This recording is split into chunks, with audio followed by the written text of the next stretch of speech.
So this is going to be a long video explaining every single question on this spring 2021 practice midterm / review that we're doing. Let's jump to number 1 here. That is not number 1, that's number 4. Okay, so actually number 1, I'm not going to explain it because on the practice midterm itself, right after the question, there's a video link and it'll explain that type of question for you. Okay, so we're going to start with number 2. It says, what is the solution to this system? And obviously, we don't even see the system itself. We actually see the graphs. So the answer to the system is the point that they share. Remember, guys, the line represents the infinite amount of answers. The other line represents the other infinite amount of answers. That one single answer that works for both is at the location +1, -1. So +1, -1 is the correct answer. That's what you should select. Let's move on to question number 3.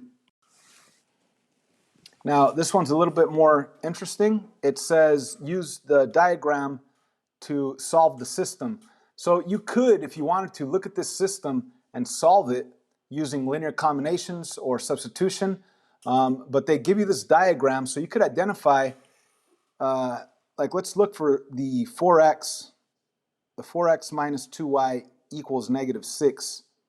That is right here, 4x minus 2y equals -6. That's this blue line right here.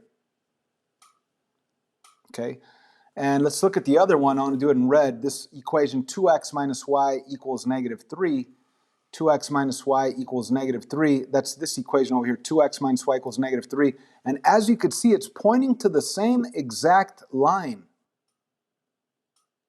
So when I do give you this system and I tell you to solve it and you realize that it's the same exact line, how many points do they share? They don't cross at one single point. They share every single point, which means that there's an infinite amount of answers. And that's the option right here, infinitely many solutions. Infinitely many solutions.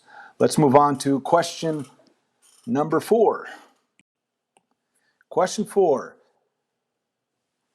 If solving a system by graphing, you notice that the two lines are parallel, then, well, let's think about this, guys. If you're doing a system and you're solving by graphing, you graph your first line. Let's say there's your first line right there. And you graph your second line. Of course, you want to find that point of intersection. And that is absolutely right, Joshua. If they're parallel, there is no solution. So this is the correct answer. There is no solution to the system. If they're parallel, there's no solution. Now, if they did, let's say you drew the blue line and then you drew a green line and it would cross right there, then that point of intersection would be the answer. But right here they're saying if you solve by graphing and you notice that they're parallel, they're not intersecting, then that means that there is no solution to the system. Moving on, question 5. That's exactly what we were talking about right now. This system has how many solutions? That's right, Joshua, 0.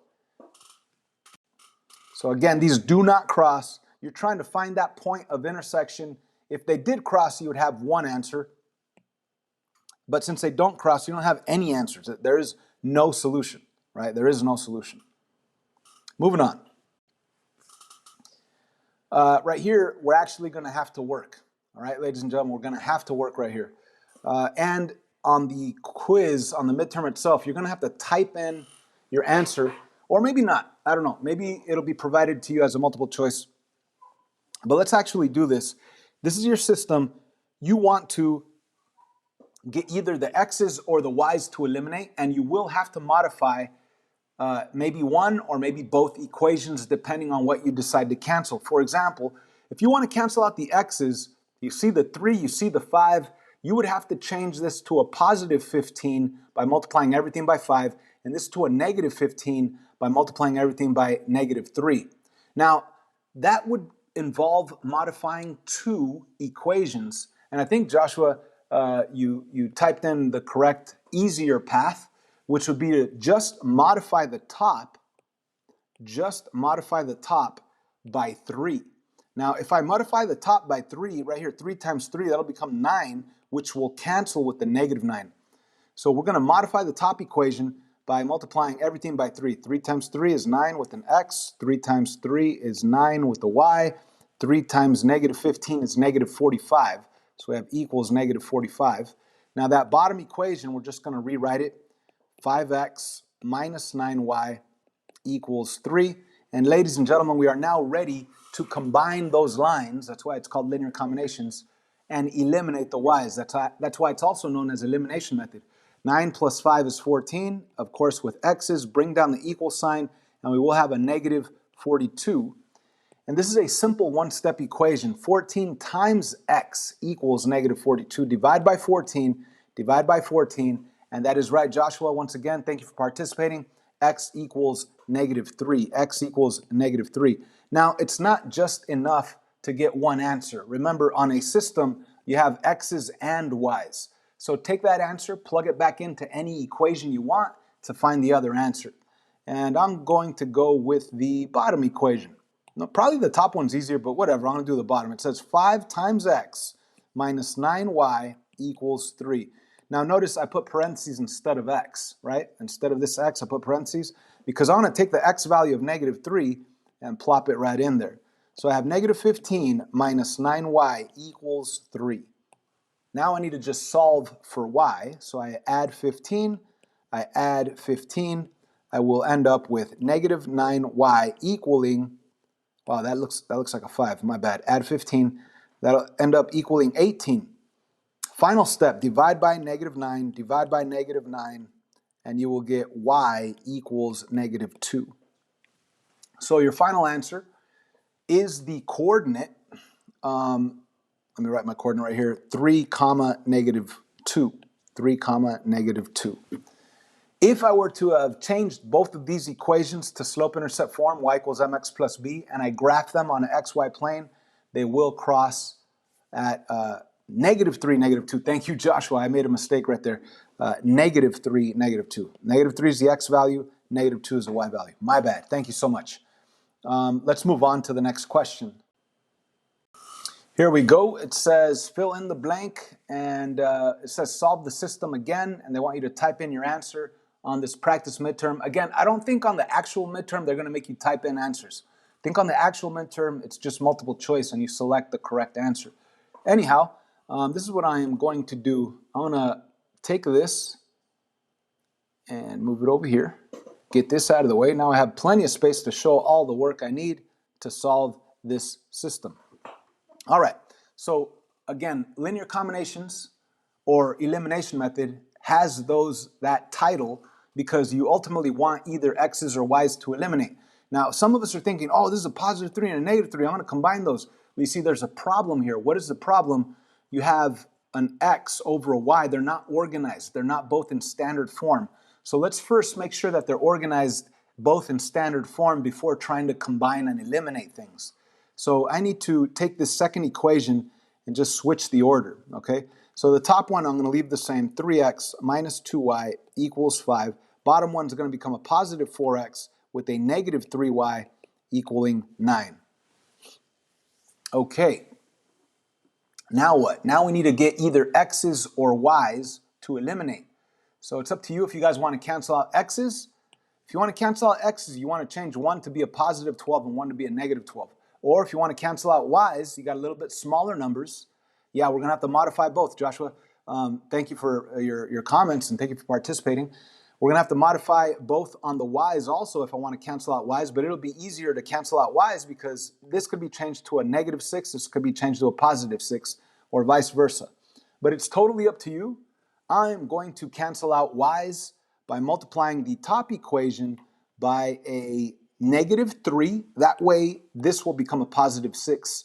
And I'm going to multiply the bottom equation by a regular 2. That way, this will become a negative 6. So you have a positive 6 over a negative 6. I know it's kind of hard to see right now, but let me distribute. On the top, negative 3 times 3 is negative 9x.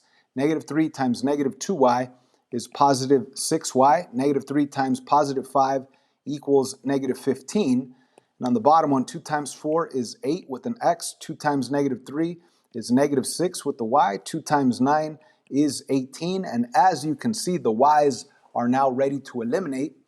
And when you combine negative 9 with a positive 8x, that will give you a negative 1x. So I have a negative 1x, bring down the equal sign, and I have a positive 3. So for my final step, I get rid of that minus 1 by dividing by negative 1, dividing by negative 1, giving us x equals negative 3. That's one answer. I still need the other. I'm going to plug it into the top equation. So instead of 3x, I'm going to put 3 times negative 3. Or for right now, I'm just going to rewrite it with parentheses. 3x minus 2y equals 5. And I am plugging in the negative 3 right into the x position, right in that parenthesis, because x equals negative 3. Now let's multiply. 3 times negative 3, that's negative 9. Bring down the minus 2y, bring down the equal and the 5.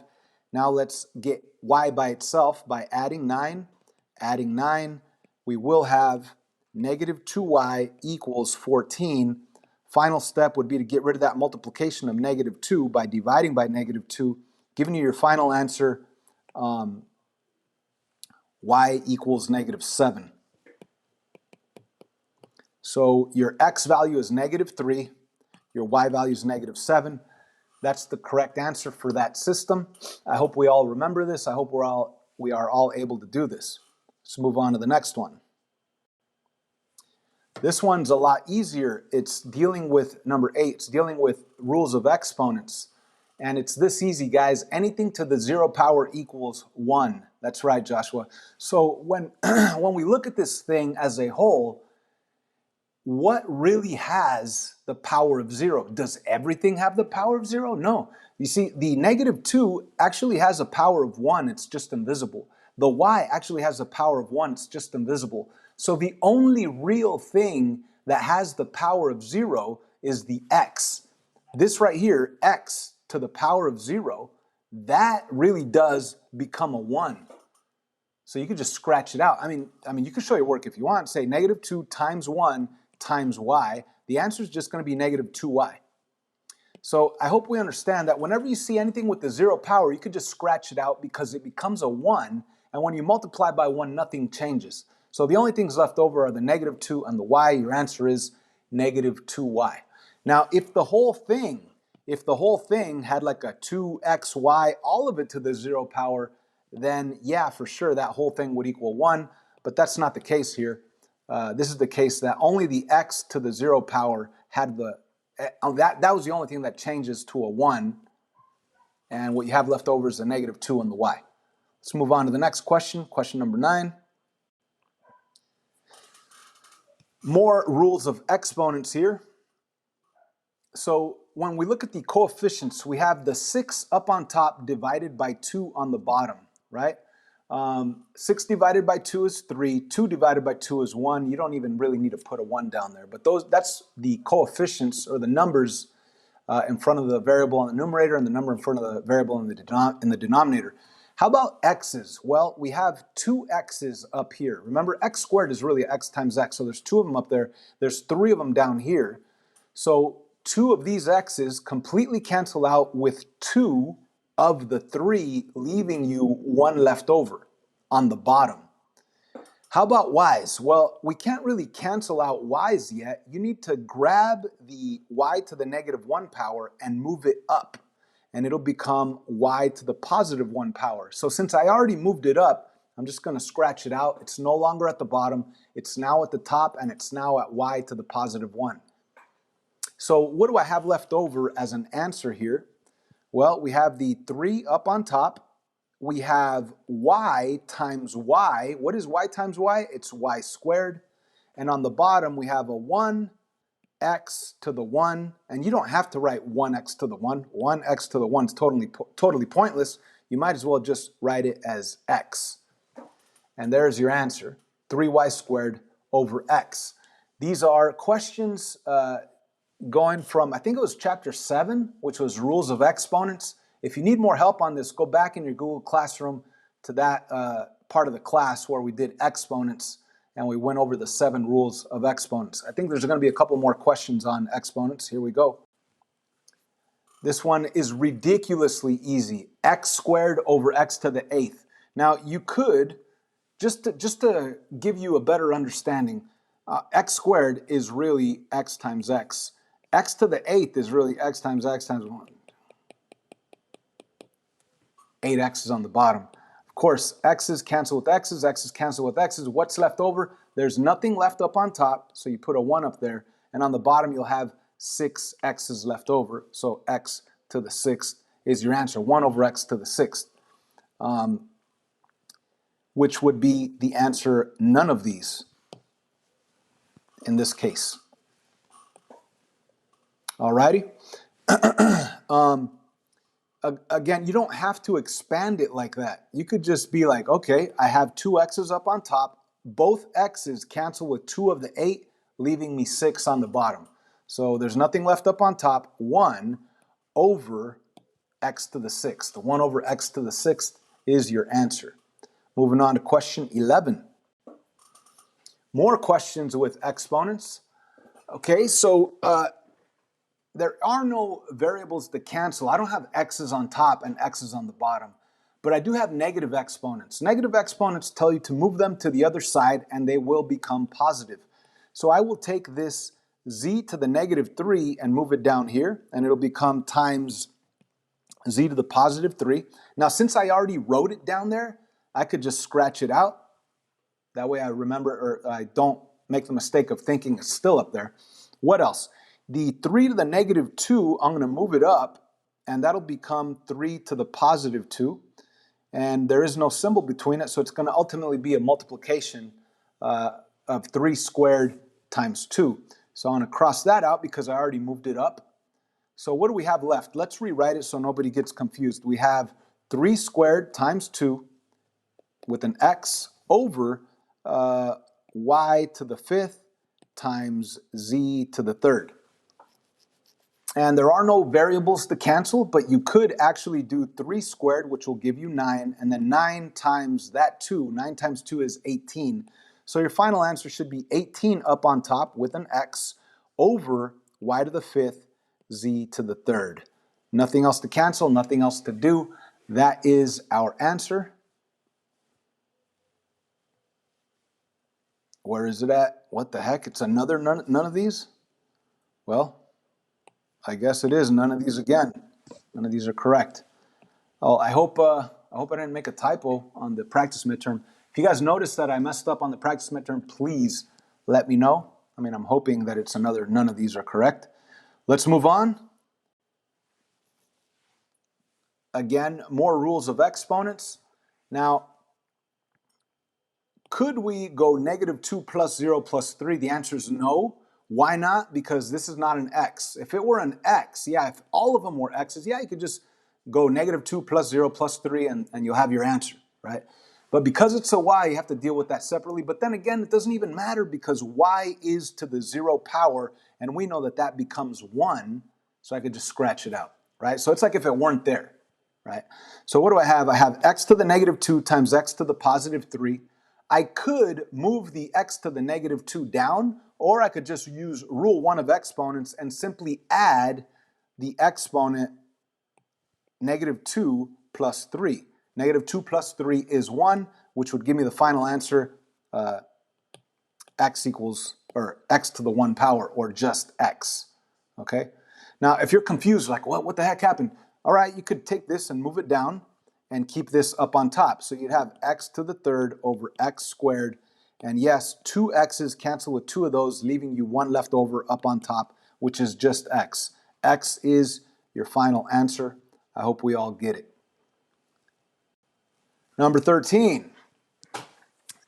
Fun stuff. Looking at the, I mean, yes, you could distribute the 2 to every single power. You could do that. Or you could look at the inside and see if there's anything else you could do. Like you could cancel the y to the 3rd with the y to the 3rd. You could even cancel out the x to the 0. Or you could move this down to the other side. Or you could distribute the 2 if you want, whatever. As long as you pick a path and pick a rule to apply, I would go to the inside. I would zoom into the inside and see what I could do. Like, I know this is ridiculously easy. I want to scratch that out. I know that this y to the 3rd and that y to the 3rd cancel out. I scratch that out. And I also know on the inside that I have 8 on top divided by 2 on the bottom. 8 divided by 2 will give me a 4 left over up on top. Okay. What else? I know that I have negative exponents. This negative exponent must be moved down, and it'll become a positive exponent. So since I already moved it, I'm going to scratch it out because it's already down at the bottom. So now I have a ridiculously easy problem. What is my ridiculously easy problem? It is, what's up on top? I have nothing but a 4. And on the bottom, I have z times z, which is z squared. Now, I still have this outside exponent of 2. And that will now be distributed in 4 squared and z squared squared, which is really power to a power you multiply. So you end up with 4 squared and z squared squared. That'd be power to a power multiply. That'll give you 4. So you really have 16 over z to the 4th as a final answer on that one.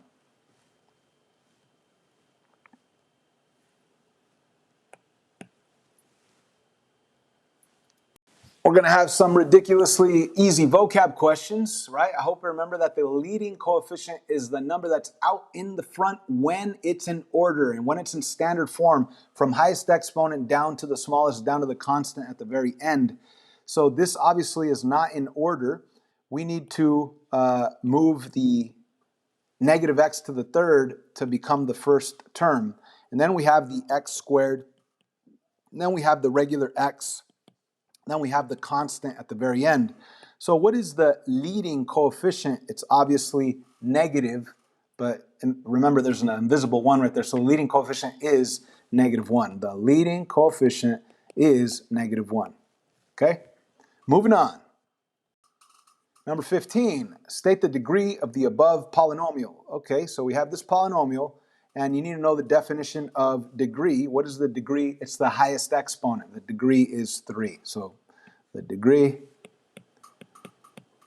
is 3. Ta-da! Easy peasy, lemon squeezy. Again, degree is the highest exponent. State the constant of the above polynomial. Well, if it's in order from highest exponent down to smallest, down to the constant at the very end, let me do that again. Negative x to the third is the first term. Positive 2x squared is the second term. Positive 5x is the third term. Plus 4 is the constant. So what is the constant? It is the number without a variable at the very right, far right of a standard form polynomial. So the constant is positive 4. I hope we all understand that. Let's move on. Multiple choice question, it's ridiculously easy. We are subtracting these polynomials. Remember that when we are subtracting, you must distribute that minus sign to both of those terms, thus making it a negative 2x squared and a positive 3. Now, there is nothing to distribute over here, so we're just going to bring this down. We have a 3x squared plus 3. And then after that, you combine the terms that are alike. X's with x's, x squares with x squares, and numbers with numbers. If I combine 3x squared, take away 2x squared, that'll give me 1x squared left over. And then the 3 plus 3, that'll be a positive 6. And of course, we don't need the 1 in front of the x squared, so x squared plus 6 is your final answer, which would be this option right there, x squared plus 6. Number 19, we are distributing. Very easy stuff. I hope we understand how to do this and get this right. X times x, x squared, x times 5, 5x. 4 times x is 4x, and 4 times 5 is 20. Now those middle terms could be combined. They are like terms.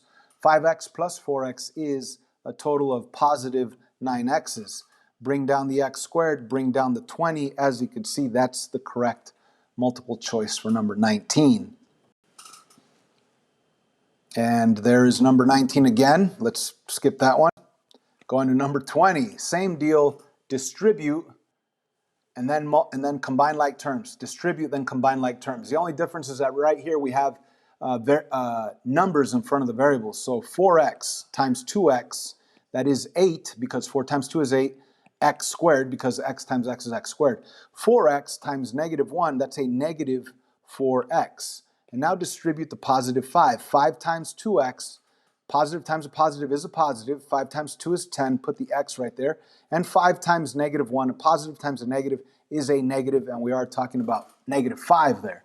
In the middle, we could combine that -4x with that positive 10x, giving us a final answer of positive 6x in the middle, 8x squared in the front, and -5 at the back. There's our quadratic trinomial, and that is right here, this answer right there, 8x squared plus 6x minus 5. And we also have a binomial times a trinomial. Now that one's a little bit more challenging, and I do recommend stacking your answers. What do I mean by stacking your answers? Check this out. I want to use two different colors. I want to distribute the 5x in red. 5x times x squared, that's 5x squared. 5x times -3x, no, I'm sorry, my bad. It's not 5x squared. Let's go back. Let me hit the brakes. Start over, ladies and gentlemen. I messed up. Okay, let's go back. Let's distribute 5x times x squared, that's 5x to the third. 5x to the third. 5x times -3x, that's -15. X times x is x squared. 5x times 4, that's positive 20 with an x. I hope we got that. Now that we've distributed the 5x, now let's distribute the positive 2. Positive 2 times x squared is positive 2x squared, and look at where I'm going to write it. Positive 2x squared, I wrote it right below the other x squared term. And then 2 times -3x, that's a -6x, and notice that I wrote it right below the other x term. And then 2 times 4, that's just positive 8, and there is no other constant, there is no other regular number without a variable, so that's just off to the side.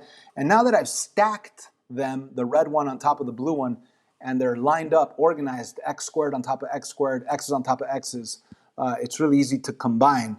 Well, the first part of your answer is 5x to the third because there was nothing to combine it with.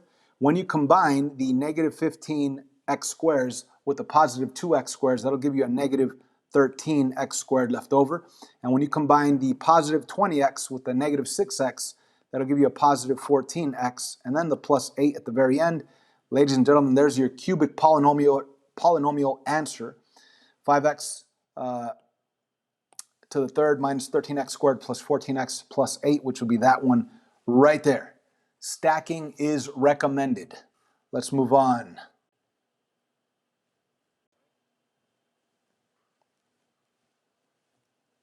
No, it's not. Man, I just totally butchered this. Okay, I hope. Question 22. Wait a minute. That's the same one we just did, right?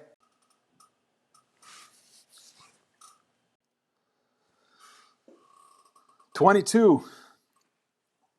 I apologize for the mess ups. 22. X times x squared, that is x to the third. X times 2x, that's 2x squared. X times 5 is 5x. And then we have -3 times x squared, that's -3x squared.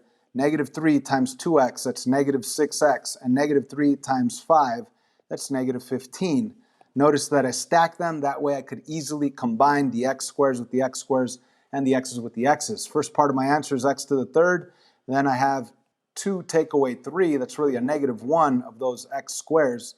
And you also have 5 take away 6. That's a -1 of those x's, minus 15 at the very end. There's my cubic polynomial answer, and that would be this first one right here. Last question. Simplify. Okay, we need to multiply, and it's really this simple. You have the number 3 times m to the fourth times the number 5 times m to the second. So let's multiply the 3 times 5, that's 15. And then let's multiply the m to the fourth times m to the second. And you're going to use rule 1 of exponents, and you'll add those exponents, m to the sixth. So your final answer is 15m to the sixth, which is that multiple choice answer. I apologize for the long video, but we're done.